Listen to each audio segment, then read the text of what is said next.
벙커원 라디오.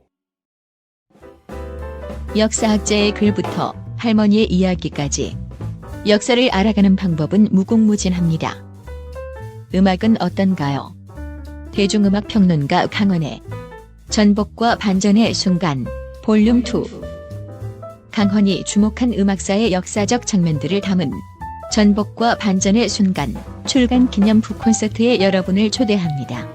2017년 5월 20일 토요일 저녁 5시 30분 벙커원에서 음악으로 보는 역사의 짜릿한 변주곡이 시작됩니다.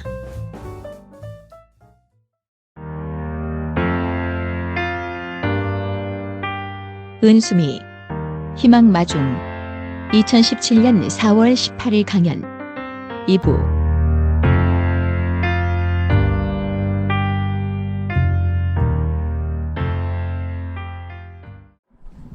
예, 안녕하세요. 2부까지 이렇게 남아주시는 분들이 계셔서 너무 감사하고요. 2부에는 상대적으로 젊은 분들이 많이 남으셨군요. 원래 제가 이 책을 사실은 청춘들이 읽어줬으면 좋겠다 하고 했는데 팔리는 건 청춘들한테 팔리는 게 아니에요. 왜냐하면 책을 살 수 있는 능력이 있는 사람들이 사는 거고요. 결국 청춘들한테 읽히려면 책을 읽을 시간을 주고 도서관 같은 데서 많이 구입해서 무료로 읽을 수 있게 하고 이렇게 제도를 바꿔야 되는구나.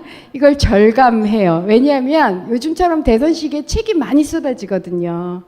그러니까 자기가 좋아하는 대선 후보책도 사줘야 될 것 같고 뭐 이러니까 우선순위에서 계속 밀려가지고 정말 대선 시기에 책 내는 거 아니구나 이렇게 절감했습니다만 제도를 바꿔서라도 제 책이 꼭 팔리도록 만들겠습니다. 우선 질문이 굉장히 많아서 어디까지 대답을 할 수 있을지 그리고 질문만 읽어야 될지도 모르겠는데요. 그러니까 두 분이 비슷한 질문, 조금 다르지만 한 분은 두려움을 극복하는 방법을 알려달라. 어떻게 목표를 끝내 달성할 수 있는지 좀 알려달라라는 거고, 또 한 분은 특성화고 학생들을 대상으로 노동인권 교육을 하고 있는데 어떻게 희망을 말해야 될지 점점 힘들어지고 실제로 가르치시는 선생님께서 희망을 못 느끼신대요. 근데 어떻게 은수미 전 의원님은 희망을 유지하고 있느냐. 이 비슷한 얘기인 것 같아요. 아까도 말씀드렸지만 저는 책에는 그렇게 썼어요. 각자가 두려움을 넘어서는 마법의 주문을 이제 찾아야 됩니다. 저는 마법의 주문이 있어요. 저희 마법의 주문이 여러분한테 다 통하리라는 생각하지 않는데 각자가 각자의 마법의 주문을 만들어낼 수 있었으면 좋겠고 제가 그럴 수 있도록 많이 응원하겠습니다. 저희 마법의 주문은 3가지쯤 되는 것 같아요. 약간 힘들 때마다 달리 쓰는데 아까는 하나도 말씀드린 것처럼 제가 막 비겁하고 저도 낙선했잖아요. 힘들어요. 그리고 낙선한 의원을 먹고 살 수가 없어요. 어떻게든 먹고 살아야 돼. 그리고 찌질하고 쪼잔해 보일 때가 있어요. 나도 이렇게 눈치 보는구나. 나도 다음 선거 때 공천 못 받을까 봐 두려운 거야. 이런 생각이 들어요. 정말 이런 네가 무슨 도전을 한다고. 너 50대쯤 됐고 할 만큼 했으면 괜찮은데 그래도 욕심이 남니? 이런 질문을 끊임없이 할 때마다 제가 하는 게 있어요. 3가지인데 하나, 너 원래 약해. 겁도 많고 좀 비겁해. 그래도 네가 지금까지 해온 거 생각해봐. 잘 버텼잖아. 이 정도면 예쁜 거야. 너 할 수 있어. 네가 성공을 못할지는 모르지만 지금까지 해온 만큼은 그냥 할 거야. 이게 저한테 해주는 말이에요. 이게 첫 번째. 그다음에 2번째, 야, 너 정말 힘들 때 네가 하느님께 드렸던 말씀, 하늘에 대고 뭐 하느님이든 뭐 누구든 상관없는데 제가 어떤 얘기를 했냐면요. 저는 감옥에 있을 때 죽을 줄 알았어요. 그래서 감옥 문을 딱 나서는 그 순간 제가 살았잖아요. 내가 살았네? 그러면서 제가 했던 말이 있어요. 나 앞으로 덤으로 살 거야. 덤으로 사는 인생이야. 욕심 안 부릴 거야. 살아났는데. 그러니까 소박하게 그냥 사랑하면서 살 거야. 너 그때 그렇게 얘기했어. 근데 그 이상의 뭔가가 너한테 주어졌는데도 또 잊어버리고 있구나. 덤으로 산다는 걸. 이게 제가 두 번째 하는 거고, 세 번째는요. 사실은 친구를 찾아요.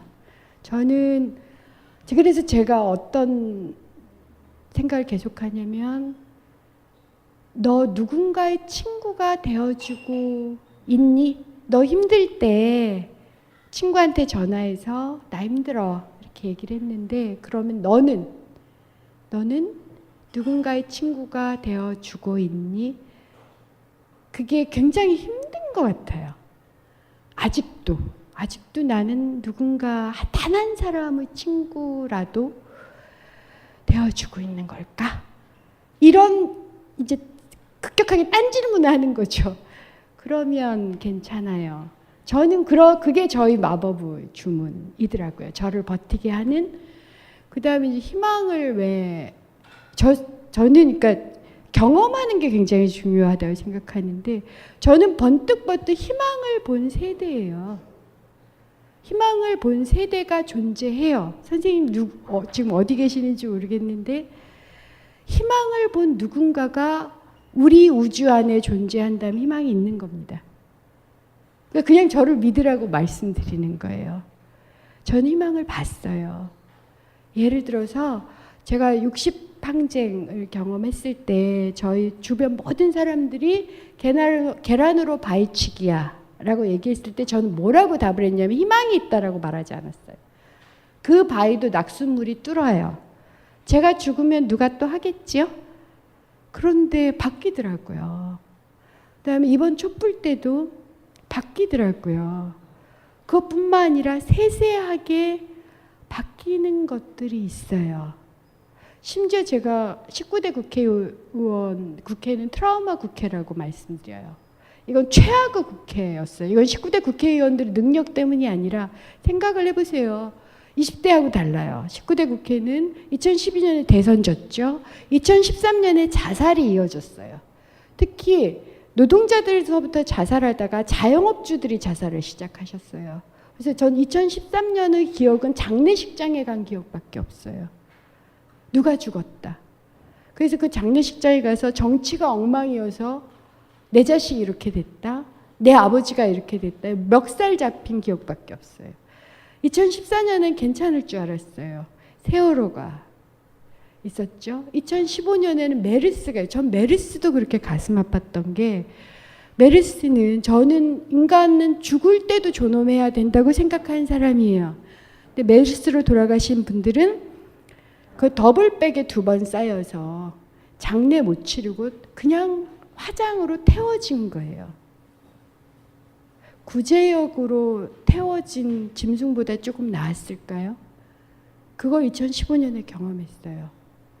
그러니까 무력감 외에는 아무것도 없었던 그런 국회예요. 그 국회의원 생활을 하면서도 저는 희망을 가지는 사람들을 봤어요. 그리고 실제로 조금씩 무엇인가를 바꾸는 사람들이 있어요. 세상이 무너지는 것보다 바꾸는 것 정도가 아직은 굉장히 미약하고 잘 보이지 않아서 희망을 보실 수는 없지만, 그럴 때는 우리 주변이나 자기 자신한테 희망을 보지 못하실 때는 주변에서 저처럼 전 희망을 봤어요. 희망이 있어요 라고 하는 사람을 한 번쯤 그냥 맹목적으로 믿어보세요. 저 사람이 시간이 좀 있으면 너도 알게 될 거야. 우리가 경험할 거야. 나 같은 사람의 목숨 걸 거야. 죽을 때까지 포기하지 않을 거야 라고 얘기하는 누군가가 한 명이 아니에요. 저는 많이 봤어요. 그러니까 어떤 분이 이런 얘기를, 제가 강의할 때 이런 강의도 했었는데, SK 하청 회사에서 다니시는 이제 부부가 저를 찾아오셨어요. 노조에 가입하겠다는 거 제가 사실은 말렸어요. 하청에서 노조에 가입한다는 거 굉장히 힘든 일이에요. 왜 그러세요? 이렇게 여쭤봤더니 그분이 그렇게 말씀하시더라고요. 그냥 담담하게 내 아이가 커서 아빠가 지금 비겁해서 나도 하청으로 살잖아 이렇게 얘기할까 봐 용기를 냈습니다. 그분은 30대 말쯤 되고 아이는 초등학생이었어요. 그러는 아빠 엄마도 있어요. 아주 담담하게 아마 굉장히 힘들겠지만 그리고 그런 분들과 함께 손을 잡는 사람들도 있어요. 그래서 지금은 보이실지 않을지라도 그냥 저를 한번 일단 그냥 믿어보십시오. 제가 점장이는 아니지만 그 다음에 이제 최저임금 1만 원 하고 교육제도 변화를 이분은 교육제도 변화에 대해서 물어보시면서 목소리가 정말 예쁘세요. 이런 말씀들 감사합니다. 제가 목소리에 약간 자신이 없었어요. 제가 목소리가 원래 하이톤이에요. 굉장히. 거기다가 감옥에서 후두염 수술을 해가지고 만성 이렇게 약간 허스키한 하이톤. 그러니까 모기가 쨍쨍거린다. 국회에서 들은 얘기예요. 새누리당 의원들이 쟤는 맨날 목이 앵앵거린다. 누구야? 은수미? 이렇게 얘기를 하거나 듣기 싫다. 뭘 긁는다. 이런 소리를 하도 많이 들어서 이렇게 톤을 낮추려고 이렇게 배에 힘주는 연습을 꽤 많이 했는데 잘 안 낮아져요. 이게 많이 낮아진 거예요. 노력을 해서. 근데 그 목소리 예쁘다고 해서 정말 감사하고요. 저희 가족들만 음방울에 음접시에 뭐 음방울 굴러간다라고 얘기하지 다른 사람 안 그러시거든요. 최저임금 1만 원 인상을 2020년이라고 저희 당에서 발표를 했는데 정권 교체 바로 이게 굉장히 힘든 문제예요. 아시겠지만 최저임금 1만 원이 되면요. 사실은 모두가 괜찮아요. 이게 정착이 되면. 우리나라 경제가 살아나요. 근데 그 정착의 과정에서 일정한 조율이나 우선 최저임금 1만 원을 못 주는 예를 들어서 영세 자영업, 편의점 사장님 이런 분들은 다 범죄자가 돼버려요. 그렇죠? 지금 당장 못 주는데 못 주는 이유가 물론 의도적으로 안 주는 분들도 계세요.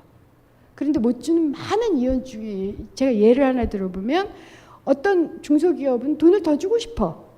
그런데 하청 대기업에서 뭐 이윤율 마진 2%딱 이렇게 줘요. 마진 3%.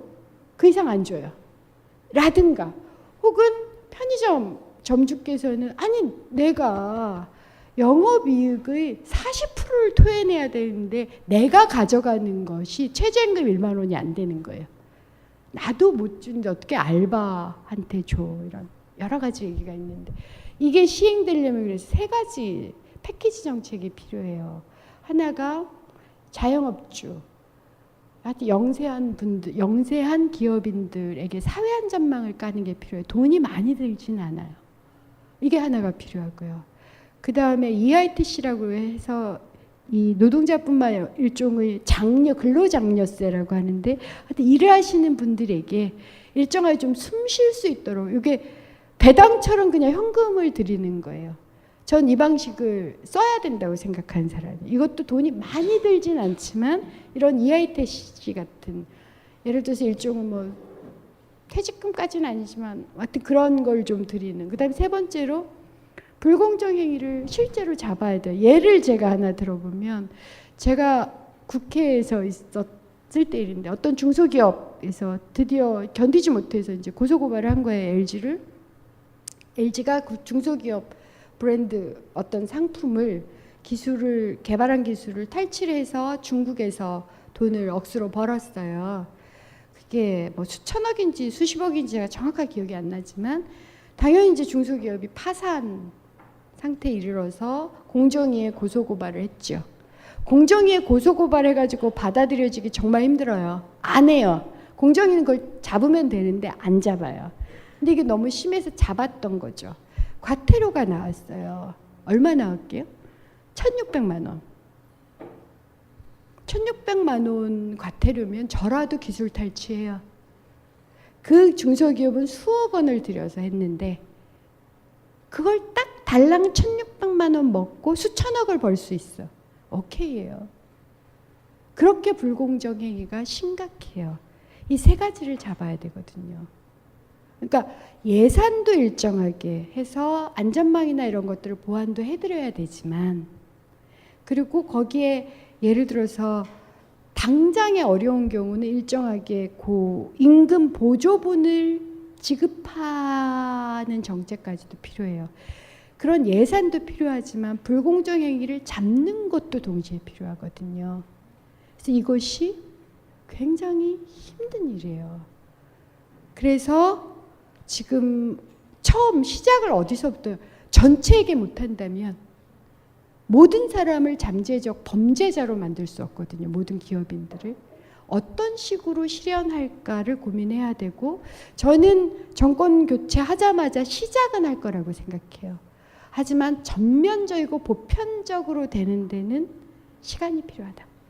이렇게 좀 이해를 해 주십사 부탁을 드리고요. 여기에 이제 교육제도는 언제 멀쩡해질까? 이게 트래쉬 사교육 때문에 그러시죠. 50만 원, 100만 원. 이건요, 예를 들자면 핀란드처럼 대학 못 가거나 안 가도 스트레스 안 받는, 이게 두 가지가 동시에 필요해요. 교육제도에도 변화도 필요하지만 내가 중졸이든 고졸이든 스카이 대학을 나왔던 지방대를 나왔던 웬만한 일자리에 갈 수 있으면 돼요. 이 두 가지가 같이 변화가 필요해요. 그래서 아마 요건 저희 캠프에서도 이 두 가지를 동시에 할 수 있도록 정말 아주 집중적인 노력을 하고 있다고 생각하시면 돼요. 내셔널 미니멈 형식으로 집중적인 노력을 할 거고요. 우리가 그걸 함께 경험할 수 있는 제안이나 혹은 그걸 실제 정권 차원에서 할 겁니다. 그리고 그것을 집행할 때 의견도 많이 듣겠지만 욕도 무지하게 많이 먹을 텐데, 제가 항상 하는, 이번 정부는 징검다리 정부가 되어 주십시오. 조중동 종편 재벌 대기업으로부터 아무리 욕을 먹는다 하더라도 단 한 가지라도 용감하고 담대하게 합시다. 그리고 그 결과 우리가 너덜너덜해질지라도 다시는 정치권에 발을 못 붙일 정도로 많이 타격을 받는다 하더라도, 심지어 정치인들이 가장 무서워하는 게 뭐냐면 자기를 터는 게 아니에요. 가족이나 그러니까 친지를 터는 걸 가장 힘들어해요. 그게 가장 무서워요. 그러니까 왜 아버지인 정치인이 아들을 턴다 그러면 무너지거든요. 그러는 일이 벌어질지라도 명예를 구하지는 맙시다 라고 말씀드려요. 그 정도 각오가 있는 사람들이 전 좀 생겼다라고 생각해요. 과거 민주정부보다.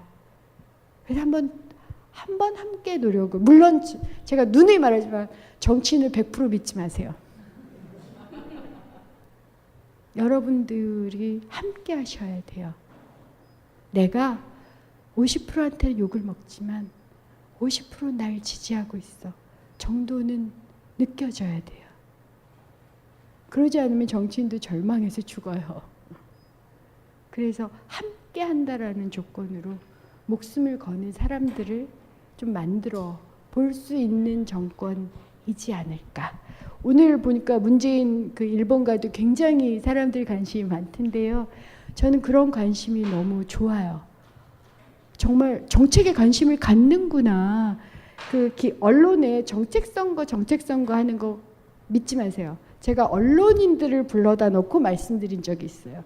당신들은 제 앞에서는 정책 선거라는 말을 하지 마십시오. 제가 이런 정책도 발표하고 이런 제도도 문제 제기했지만 뭐라고 하셨습니까? 데스크에서 안 써줘요. 그건 관심이 없어요. 사건 사고를 치세요. 그래야지 언론에 써줘요. 당신이 혹은 을지로위원회가 뭘 해결했다, 그건 미담이에요. 정쟁을 하세요. 그래야지 언론이 다룹니다 라고 말씀하셨잖아요. 그러니까 저한테는 정책 선거라는 말을 하지 마십시오. 근데 언론에서 뭐라고 해요? 국민이 그것에만 관심이 있어요. 안철수와 문재인이 어떻게 싸우는지, 어디서 막말을 하는지, 누가 튀었는지, 그래야 실검에 올라요. 그게 현실이잖아요. 우리 언론인들도 그래야 기사 쓰고 먹고 살아요. 근데 이제 여러분들이 정책에 관심을 가지시면 정책만 가지고 승부하는 정치인들이 나와요. 그래도 괜찮구나. 이게 아주 서서히 그런 과정을 밟긴 하겠지만 전 많은 가능성이 생겼다. 누가 이건 질문이 아닌데 왜 이렇게 아름다우신 거죠? 감사드리고요. 그 다음 20대 개새끼론 이건에 대해 어떻게 생각하세요? 그냥 이렇게 말씀드릴게요. 저는 저희 486 많은 친구들도 그런 말씀 20대 여러분들께 정말 진심으로 미안해요. 저희는요 누리고 산 세대예요. 저를 보세요. 저 되게 삐딱했거든요. 19살 때부터 삐딱해서 지금까지도 삐딱해요. 감옥도 2번 갔고요. 빨간 줄이 2번 그어졌는데 40대 넘어서 정규직 됐고 정부 출연 연구기관에 있었고 국회의원이 있었어요. 제가 20대 여러분들께 강의하면서 여쭤봐요. 여러분 그럴 자신 있으세요? 없다 그래요. 불가능해요. 우린 했잖아요. 우린 했으면 다음 세대도 하게 만들어야 돼요. 그걸 못한 거예요. 그래서 저는 한편으로 미안하지만 다른 한편으로 그렇게 누린 우리들 40, 50대들이 있는 거예요. 이 사람들 능력이 있어요. 기득권이거든. 자기 기득권을 내려놓기는 힘들지만 그래도 자기 아이들, 우리 가족들을 위해서 할 수 있는 게 있어요. 그 정도 힘은 있어요. 정말. 우리 50대들이 할 수 있는 힘이 있어요. 그걸 모아내고 그러면서 다음 세대를 응원할 거예요.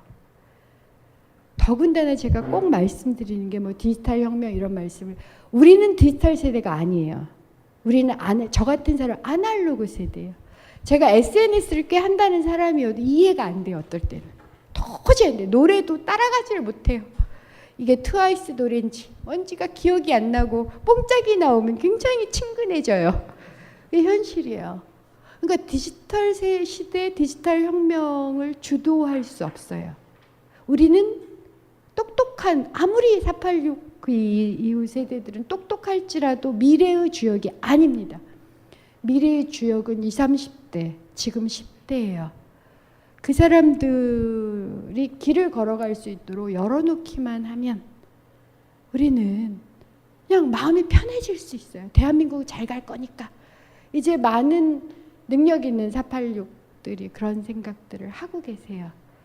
그러니까 제가 강의할 때 실제 그런 말을 들었는데 전에는 20대들 너무 온실 속에서 큰 거 아니야?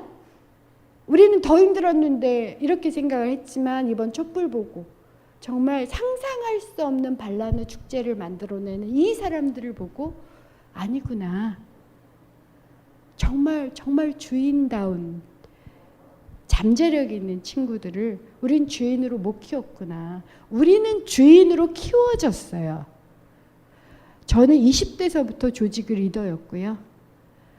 커피 심부름도 했지만 조직의 룰도 스스로 만들었어요. 우린 항상 조직을 만들었고요.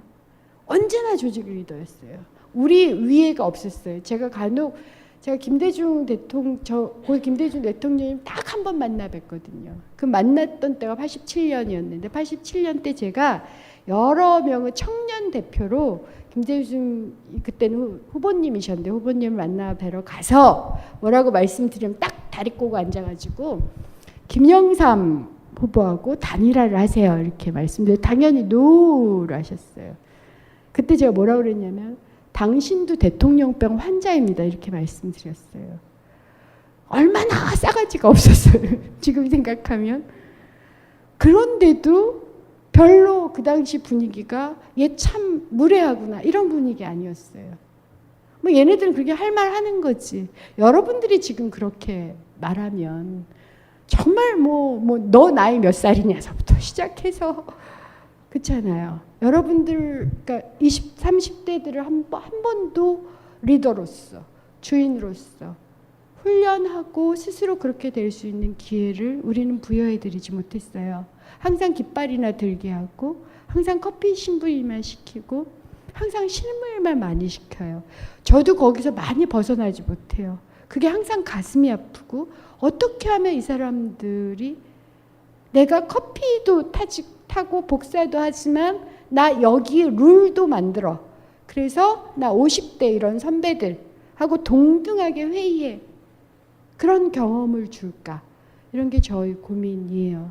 많은 사람들이 그 고민을 하고 있어서 저는 어쨌든 20대 정말 미래의 주역으로 저희들이 그런 길을 열어드릴 수 있도록 최선을 다하겠다라는 말씀드리고요.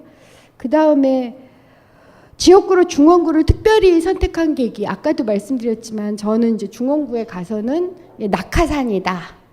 그 다음에 여기가 호남 분들이 좀 계시는 곳이에요. 그래가지고 물 좋은 데 왔다가 안 되면 또 다른 사람들처럼 철새로 떠난 그런 얘기를 많이 들었는데, 사실 이제 중원구는 제가 짝사랑하는 곳이에요. 제가 원래 신림동에서 20년 이상을 산 사람이어서 연고를 찾으려면 신림동으로 가야 돼요.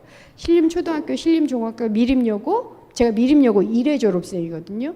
그 다음에 서울대인데 이 순서가 거리 순서가 이렇게 돼요. 그래서 제가 항상 뺑뺑이로 서울대에 들어갔다라고 얘기를 하는 사람일 정도로 그러니까 지역구를 선택했다면 이제 거기를 선택해야 되는데 거기는 원래 이제 사람들이 계신 거죠. 그 다음으로 생각한 곳이 중원이에요. 왜냐하면 제가 말로 그렇게 얘기하잖아요. 저는 정치는 사회적 약자와 함께하는 매 순간의 결단이다. 그러니까 사회적 약자가 특정한 사람이 아니에요. 저는 모든 시민이 태어나서 한 번 이상 약자가 된다. 어릴 때는 무조건 약자고 나이 들어서도 뭐 산재로 무슨 질병으로 약자가 되잖아요. 그때마다 있어야 되는 게 정치라고 생각하는 사람이에요. 지금도 그렇게 생각해요. 약자한테 필요한 게 정치고 그렇게 정치가 만들어요. 민주공화국이 그거다라고 생각을 해요. 그래서 제가 생각하기에 약자들이 좀 더 많이 보이고, 그리고 제가 단지 입으로만 떠드는 게 아니라 함께 같이 공유하면서 함께 바꿔낼 수 있는 곳이 중원이라고 생각을 했어요. 그러니까 제가 얼마나 멍청한 거였냐면 연고가 그렇게 중요하다는 걸 몰랐어요. 그 정도로 전 정말 멍청한 정치인이었다고 생각해요. 연고가 나쁘다는 게 아니라 예를 들어서 모든 사람들은 정치인이 누군지 몰라요. 그 사람이 여든 야든 그 사람이 그 사람이에요. 그런 입장에서 지역에서 선거를 할 때는 그래도 아는 사람을 뽑는 게 낫다고요. 연고를 통해서 입소문이 난 쟤는 뭐 어느 초등학교 나왔는데 쟤는 그런 사람이래. 어느 중학교 나왔는데 내 친구인데 그런 사람은 아니야. 예를 들어서 이런 거예요. 제가 처음에 중원구에 왔을 때 한 1, 2년 정도 제가 이제 혼자 살고 있으니까 남편과 아이들을 서울에 두고 서민 코스프레를 하러 내려왔다라는 얘기를 들었어요. 만약 제 초등학교 친구나 중학교 친구나 고등학교 친구가 그 지역에 있더라면 설명을 해줬겠지. 아니야, 걔 그런 사람 아니야. 이런 사람이야. 근데 이렇게 소문이 돌았어. 그 소문을 나중에 제가 듣고 제가 해명을 하러 돌아다녀야 됐어요. 그러니까 연고가 중요한 거예요. 연고가 나쁜 것만이 아니라 어쨌든 뭘 가지고 정치인을 선택할지 알 수 없는 상황에서는 연고를 통한 소문이라도 중요한 판단 근거예요. 근데 전 아무런 연고가 없어요. 누구 말대로 화장실도 가본 적이 없는 그런 중원에 떡하니 갔으니 당연히 이상하게 생각하죠. 믿을 수가 없는 거예요. 쟤를 언제 봤다고. 제가 뭐 약자나 비정규직이나 이런 난 경제 일자리 전문가입니다. 저는 이런 겁니다. 라고 얘기해봤죠. 언제? 내가 언제 봤는데 네가 중원에서 뭐 그런 거 한 적 있어? 입증이 안 되거든요. 저는 그런 점에서 멍청하긴 했지만 그래도 3년을 살다 보니 이해를 이제 해주시는 분들이 생기세요. 그래가지고 단적인 예가 뭐냐면 제가 이제 선거에서 경선 3번 했고 본선을 1번 해서 4번을 했어요. 4번 선거에서 떨어질 때마다 쟤 떠난다 소문이 났어요. 제가 사는 아파트가 서민 아파트인데 그 서민 아파트에서는 제가 이겼거든요. 저한테 그 투표를 하시고 났는데도 선거에서 지고 나서 며칠 후에 제 옆집 이사를 갔어요. 그때 은수미가 뻗다. 이게 소문이 쫙 난 거예요. 그러니까 저한테 투표를 투표를 하시고도 이유는 뭔지 아세요? 은수미가 여기 산대.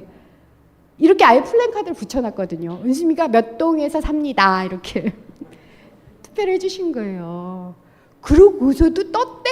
이렇게 소문이 났는데 며칠 후에 이제 제가 늦게 퇴근을 하니까 엘리베이터에서 위층 할머님을 이렇게 만나서 안녕하세요. 그랬더니 안 갔네 이러시는 거예요. 이게 뭔 소린가? 하고 이제 확인을 해봤더니 저 옆집이었던 거죠. 저 안 떠났어요. 그리고 나서 이제 낙선하고 이제 1년이 됐잖아요. 근데 제가 이제 계약 만료, 2년 계약 만료가 돼서 동을 옮겼어요. 동을 옆에 동으로 옮겼어요. 그랬더니 또 은수미가 옮겼다. 소문이 쫙 났어요. 났는데 거기 그 동을 옮기고 나서 옆에 동 또 어르신께서 옮겼네? 그래서 네. 그랬더니 그래. 동을 옮겨가면서 살아야지. 달라졌죠. 안아주시는 것이에요. 어렵게 사신 분일수록 사람을 잘 믿지 못하잖아요. 많이 속아봤기 때문에. 끊임없이 3년간 아마도 앞으로도 저를 지켜보실 거예요. 근데 알면 다시는 말씀 안 하세요. 이건 그렇다. 라고 갑자기 이렇게 안아주시는 이 중원이 분당과 굉장히 달라서 아파트에 거주하시는 비율이 30%밖에 안 되고요. 아직도 전통적인 이런 공동체가 좀 남아 있어요. 그래서 제가 어디로 떴는지를 금방 알아요. 갑자기 전화도 와요. 뭐 어느 그 주민센터에서 너 뭐 삼계탕 먹었다며 바닥에 앉아서 이런 것도 전화 와요. 그게 칭찬이세요. 이게 도시 여자인 줄 알았더니 뭐 철바닥 앉아서 뭐 수다도 잘 떨고 이렇게 배고프면 삼계탕 이렇게 손으로 집어 뜯기도 하고 그러대라고 칭찬을 하시는. 그래서 그런 곳에서 다른 식의 도시 재생을 하면서 살고 싶어요. 대규모 재개발 말고요. 정말 공간을 바꾸고 거리를 바꾸고 점집도 그대로 있으면서 걷는 길을 만들고 그대로 주민들이 사시면서 조금씩 바꿔가는 그런 새로운 공간. 요즘 도시재생이 굉장히 인기가 많은데 저는 공간과 거리를 바꾸고 싶어요. 그래서 지금 어두운 거리가 되게 많은데 그걸 노란색, 파란색, 환한색으로 만들고 싶은. 그래서 제가 중원을 선택을 했고요. 그 다음에 10년 전쯤에 우석훈 박사는 청년들에게 짱돌을 던지라 했고 뭐 안철수 후보는 그런데 의원님은 청년들에게 뭘 해야 하느냐 이 질문도 되게 많이 받는데요. 저는 제가 다는 못 해드리지만 지금 원하는 걸 하세요라는 말씀을 드려요. 제가 아직 부족해서 민주당이 아직 부족해서 제도정치가 아직 부족해서 여러분이 뭔가 하고 싶은 도전까지를 완전히 지원해 드리지는 못하지만 그래도 한 번 이상의 도전을 할 수 있도록 노력을 하겠으니 그냥 지금 원하는 걸 하세요. 내가 이걸 못하는데 예를 들어서 제 강의를 듣는 사람들 중에 제가 시험 공부를 해야 되는데요. 그래서 다음에 못 와요. 이번에 강의를 들었는데 제가 연속 강의를 하는 경우가 있었거든요. 비겁한 게 아닐까 이런 얘기를 하는데 저는 그렇게 생각 안 해요. 저는 능력이 있고 여력이 있어서 계속 강의할 거예요. 여러분은 시험 공부를 하시고 엄마 아빠한테 걱정 듣고 그러면서 본인도 다른 친구들은 다 시험 공부하는데 스펙도 안 된 이 강연에 왜 오나. 강연은 재밌긴 한데 이런 생각 들면 그냥 시험 공부하세요. 저는 강연 계속 할게요. 계속 정치하고 그리고 여지를 만들어 놓을 테니 다만 그때는 내가 시험 공부하느라고 걔 강의를 못 들었지. 그래 또 강의하고 있네. 그때 들으러 오세요. 하고 싶은 걸 하세요. 청춘은 그런 겁니다. 하고 싶은 걸 해도 불안한 게 청춘이에요. 얼마나 불안한지 저도 조금은 알아요. 하고 싶은 걸 적어도 20대는 하고 싶은 거 할 수 있는 그런 세상을 좀 만들어 볼 테니 어쨌든 하고 싶은 걸 하십시오. 저는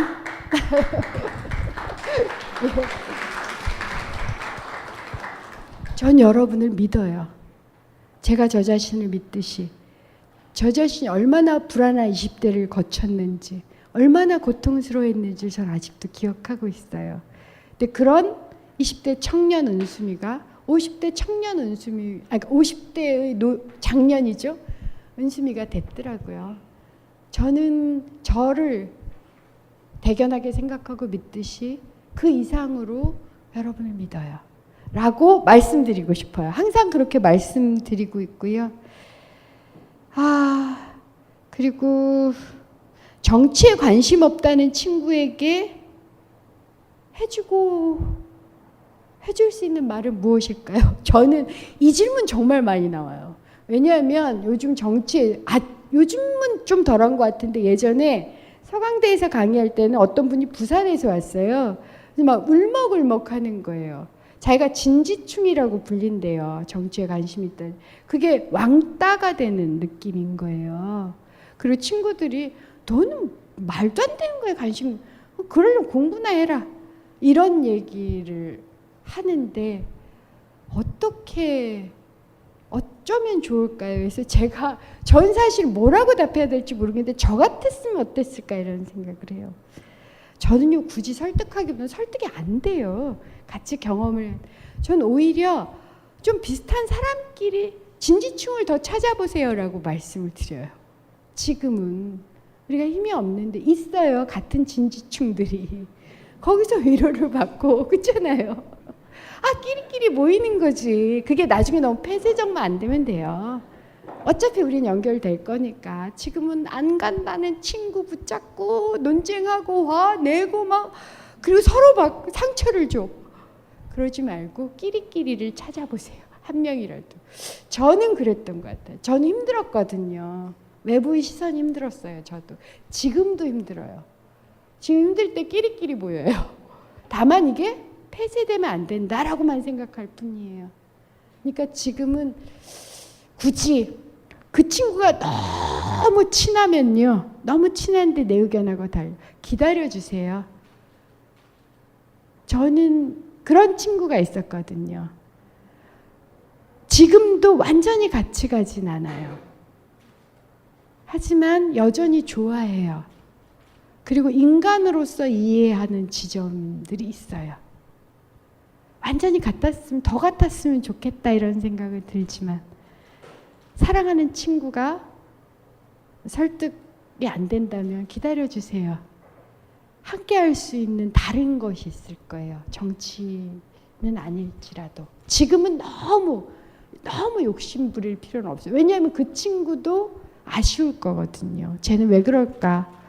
다른 거면 다 친해지는데 꼭 정치 문제만 가지고 쟤는 왜 저렇게 진지충일까라고 이해가 안 될 때가 있을 테니까. 저는 그냥 제 방법은 저 같았으면 그렇게 하겠는데 이게 답이 될지는 잘 모르겠다. 정권 교체 후 정말 의원님이 주장하신 게 될까요? 아니요. 제가 말씀드려요. 100% 안 돼요. 그걸 여러분이 아세요. 그래서 저한테 뭐라고 질문하냐면 이번에 야당이 집권하면 세상이 바뀔까요? 이 질문을 하는 이유는 안 바뀔 것 같아서 그러는 거예요. 완전히 안 바뀌어요. 제가 항상 그래서 말씀을 드려요. 틈새와 여지가 생깁니다. 예를 들어서 우리가 지금 JTBC 손석희 딱 하나 있어. 근데 그 비슷한 사람이 한 2명 정도 생길 가능성이 있지. 그래서 공영방송이 예를 들어 MBC가 공영방송이 될 수 있어요. 그 정도는 가능해요. 이건 우격 따짐으로 그냥 해버리면 돼요. 가능해요. 노동부 장관이나 공정위원장이 좀 더 담대하고 용감한 사람이 될 수도 있어요. 그래서 1000명의 근로감독관, 이 사람 근로경찰들이죠. 확 풀어가지고 현장을 뒤집어 버릴 수 있어요. 그럼 조금 나아져요. 사실은 그 정도 여지는 생겨요. 딱 그 정도일 거다. 그것도 대단하게 느껴질 수 있지만 그런 틈새 여지가 조금 생겼을 때 육지가 좀 보일 때요. 확실히 육지를 점령하세요. 그 점령할 방법이 뭔지를 고민하자고요. 대단한 거 아니라요. 온라인 오프라인에서 그냥 만나고 토론하고 정책 제안하고 독서회 하고 뭐 요즘은 물어보니까 독서 모임도 트윗으로 하시잖아요. 트윗으로 한다고 그러더라고요. 그래서 서로 이렇게 따로 앉아가지고 자기 집이나 뭐 이런 데 있으면 막 트윗으로 야, 이 책 좋다, 저 책 좋다 하면서 같이 토론도 하고 어떤 방법이든 좋아요. 저도 여러분이 모일 수 있도록 할 거예요. 그래서 제가 들을 수 있도록. 저는 여러분이 어떻게든 잠시라도 모이는 공간에 가서 듣고 싶어요. 정치가 듣게 하셔야 돼요. 정치도 사람이어서요. 사람이에요. 한 번 들으면 고개를 돌려요. 그것을 봐요. 정치가 여러분을 안 보는 이유는 몰라서 그래요. 정말 몰라요. 정말 모른다고 생각하셔야 돼요. 예를 하나 들어볼게요. 제가 인천공항공사에 대해서 굉장히 억하심정이 많은 사람이에요. 거기가 비정규직이 약 90%쯤 돼요. 여러분 인천공항공사에 가셔서 문 열고 비행기를 탈 때까지 여러분 정규직을 단 한 명도 못 보세요. 보안존을 갈 때도 거기가 비정규직이에요. 억하심정이 제가 많죠. 근데 이제 인천공항공사의 비정규직들이 저를 초대를 했어요. 뭐 이렇게 토론회를 하자고. 그러니까 뭐 토론회 공항에 갔는데 저 그때는 이제 혼자 갔는데 또 한 명이 계셨나 어쨌든 그렇게 갔더니 인천공항공사에서 내 직원 일은 시키는데 여기서 내 직원 아니라서 공간을 못 준다는 거예요. 제가 의원인데 쫓겨났어요. 그래서 그 다음에 이제 국회로 돌아가서 의원들을 설득을 했어. 그때는 이제 친한 의원들도만 을지로위원회가 있어서 그래서 의원들을 11명하고 같이 공항공사에 갔어요. 여러분 국회 정치에 이런 말이 있어요. 벼룩 그 이 세봉지 보따리 벼룩은 끌고 서울에 올라올 수 있는데 의원들 3명은 서울로 못 끌고 온다고. 그렇게 통제가 안 된다는 얘기가 있어요. 11명 의원이 딱 공항에 갔잖아요. 여러분 이 의원들이 궁금하거든요. 어쨌든. 그래가지고 베레모 쓴 그 경비 오빠들에게 한 명은 가서 정규직이시죠? 비정규직이래. 누구는 지금 승강장 고친 사람한테 가서 정규직인지 비정규직인지 물어보고 계약서가 어떤지 물어보고 누구는 청소 용역한테 가서 그러고 누구는 지금 발권하는 데 가서 난리가 난 거예요. 산지 사방으로 흩어진 사람들을 컨트롤할 수가 없어요. 컨트롤할 수 있는 이 공항공사에서 이 의원들을 묶을 수 있는 방법은 우리 심포지움 합시다예요. 그래서 방을 주시더라고요. 그래서 인천공항공사의 하청 노동자들하고 의원들 11명이 실제로 토론을 했어요. 그러면 그 의원들이 알게 되잖아요. 달라져요. 그래서 19대 국회 때 국회 청소 노동자들을 정규직으로 전환하려다가 그건 새누리당 반대로 실패했지만 정세균 의장이 국회의장이 되자마자 20대 국회에 곧바로 처음 한 게 청소 용역 노동자, 하청 노동자 직고용이에요. 그거 그냥 해버려요. 그렇게 정치가 여러분을 삶에 눈이 꽂혀서 사랑하도록 만들어야 돼요. 언제나 한 번 정도로 꼭 거기를 보도록 창문을 열으셔야 돼요. 그 여러 가지 방법들을 제가 책으로도 가르쳐드리고 강연으로 가르쳐주고 이렇게 하면 좋을까 어떻게 하면 저 같은 사람도 있고 여러분들도 끊임없이 제안을 하세요. 제 낙선한 의원 사무실에도 막 찾아오시고요. 그냥 페북 메시지나 트윗 DM도 보내시고 하여튼 계속 반응해 이렇게 소리를 지르는 사람들이 많이 늘어났어요. 그러면 바뀌어요. 바뀌더라고요. 사람이 하는. 그다음에 정치와 사랑 우문인데 우선순위를 둔다. 아주 솔직히 말씀드리면요.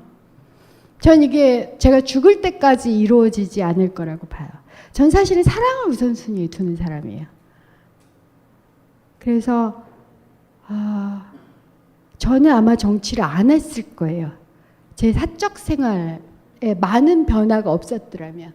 근데 변화가 있었어요. 그리고 저는 사랑받고 사랑하고 사랑받는 게 안 되는구나.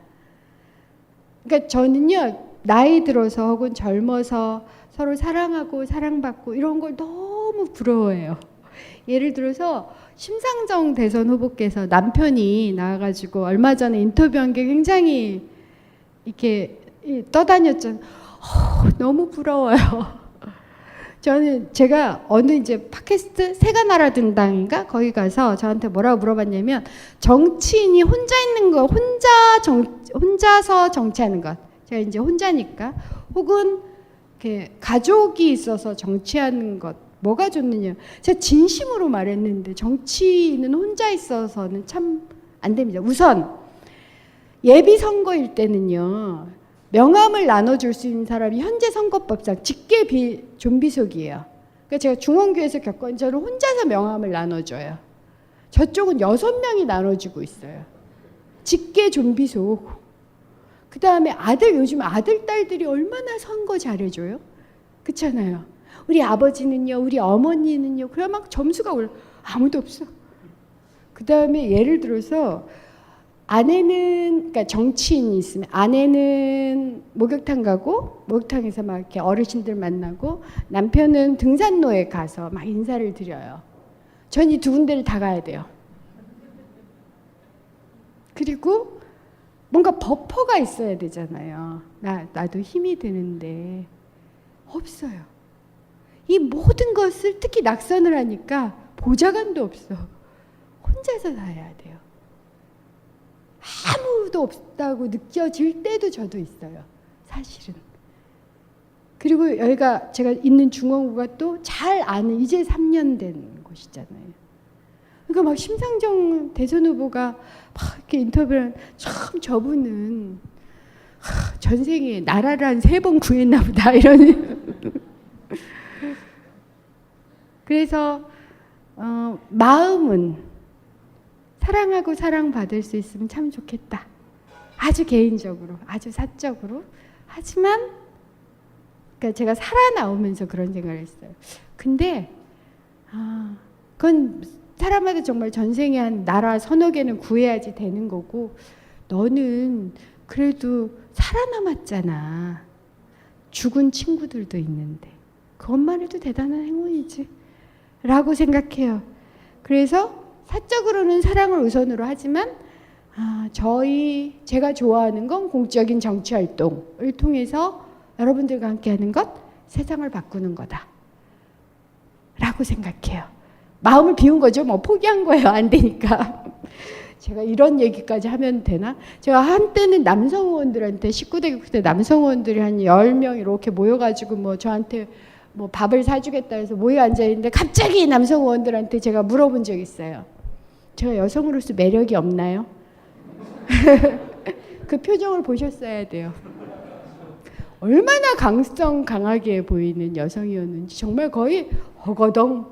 그러니까 이렇게 말을 못하려고 이런 그게 아니라 뭐 어쩌고. 근데 나중에 좀 친했던 의원들한테 물어보니까 굉장히 당황했었대요.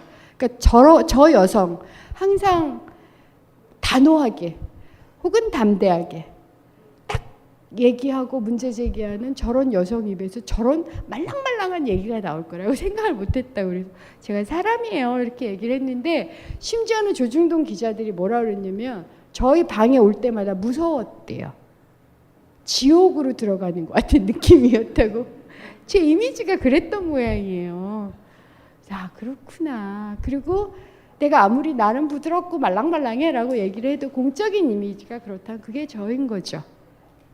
그게 저면 그게 저의 운명이고 저의 선택이고 저의 지향이고 저의 취향이에요. 그렇다고 생각하고요. 그래서 공적으로 묻는다면 저는 공적인 정치 활동, 정치를 우선해요. 그리고 이 얘기는 그냥 읽어드리면 돼. 사람은 상품이나 물건이 아니지요. 저하고 같은 의견을 가지고 계신 거죠. 책 읽는 내내 책 읽어주셔서 고맙고요. 인건비라는 단어가 등장하지 않아서 내심 다행이다 싶었어요. 제가 책에서 제가 가장 싫어하는 말은 인적 자원, 인적 자본이란 말이고 인적 자원이란 말은 나치가 했고 인적 자본이란 말은 스탈린이 했습니다. 저는 사람을 인적 자원이라고 부르는 걸 정말 원하지 않고 그래서 하나 미안한 건 김대중 대통령께서 많은 걸 잘하셨지만 그 당시 교육부 이름이 교육인적개발부 였던 걸로 기억해요. 그런 건 기록을 해요. 우리가 모든 걸 다 잘할 수는 없으니까. 그런 건 앞으로 없었으면 좋겠다. 그래서 어떻게 정의하고 표현하는지 굉장히 중요한 것임을 실감하고 있습니다. 정말 잘 읽어주셨어요. 색다른 시선으로 앞으로도 그 따뜻한 마음 가득 담아 사람들에게 전해주세요. 고맙습니다. 이건 질문이 아니라 저를 격려해 주셔서 정말 감사드려요. 이런 격려를 받을 자격이 있는지 모르지만 이런 격려가 저한테는 아주 즐거운 빛이에요. 그래서 가끔 너 계속 이렇게 살래? 너 계속 이렇게 왜 계속 정치하는데? 왜 계속 우기는데? 이럴 때마다 제가 이래요. 난 약속했어. 강연을 하면서 여러분들한테 포기하지 않을 거다. 여러분들이 포기하기 전까지 절대로 포기하지 않는다. 여러분들이 무너지기 전까지 절대로 무너지지 않는다라고 너 약속했잖아. 이러면서 격려하고 살거든요. 정말 이제 질문은 다 끝난 것 같고요. 제가 질문을 더 간단하게 하려고 했는데 많은 질문을 주셔서 답을 다 대부분 다 드린 것 같아요. 혹시 뺀 게 있는지 모르지만 이 질문지는 소중하게 간직하겠습니다. 다음 책을 쓰거나 다음 정치를 할 때 항상 기억할 거고 이 자리에서 여러분들이 제게 어떤 말씀을 주셨고 제가 여러분들한테 어떤 약속을 했는지 기억하겠습니다. 여러분도 기억해 주세요. 제가 혹시 변하면 너 그때 그랬잖아 라고 따지세요. 감사합니다.